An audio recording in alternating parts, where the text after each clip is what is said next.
And now back to our big weather story. This morning, residents in Englewood are waking up to damage left behind after a storm swept through the area overnight. So let's get right to 4 in your corners. Jillian Idle, she's live in one of the areas hit hardest by this storm. Jillian, what are you seeing where you are?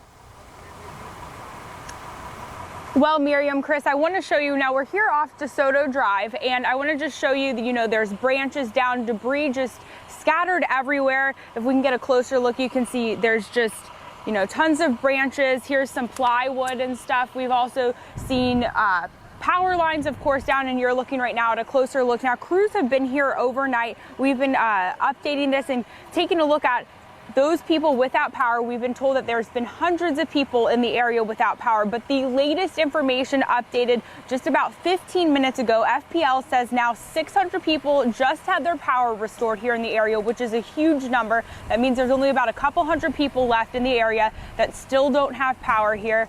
And they say, though, about by mid-morning, everyone here in the area can expect their power to be restored, all thanks to these crews here who have been working all throughout the night. It's still pretty windy out here, so they're kind of up against the wind right now, but they're getting it restored, as well as we're taking a closer look. There's other agencies out here surveying this damage. Like I mentioned, just tons of debris, lots of trees split completely in half. Now I'm going to see if our photog Juan here will back it up and kind of turn it around, and you can get a closer look at just one of these trees. Well, here's some branches on the ground, but then this tree right here, there's a power line going through it. But if we just angle it up, you can see just completely split on half on its side.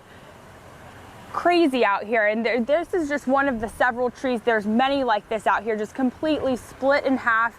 Again, though, we are continuing to follow this, and we'll bring you the latest information both on air and online at fox4now.com. Live in Englewood, Jillian Idle, Fox 4 in your corner. All right, Jillian, thank you for showing all that there. And you can see those people are going to be waking up wondering the same thing here. Was it a tornado, Jenny? Was it a tornado? And we can't say for sure if it was a tornado until the National Weather Service actually gets out there and surveys it. Of course, looking at that damage, that's pretty consistent with what tornado damage would be. But what we look at here, just to the north of Englewood here, right around 8:30, do you see this hook there? That's a pretty good indication, a radar indicated tornado. So that's more Venice area, and we certainly saw that with a tornado warned storm. But then you move a little further south, and we fast forward the radar here to about 9 o'clock, and you see a little bit of that rotation moving on shore. So there was some weak rotation with that system, with that cell in the thunderstorm. And then, of course, that damage report right there. I can show you exactly what that damage report is, and it looks like it's the roof of an apartment complex damage on North Beach Road. So,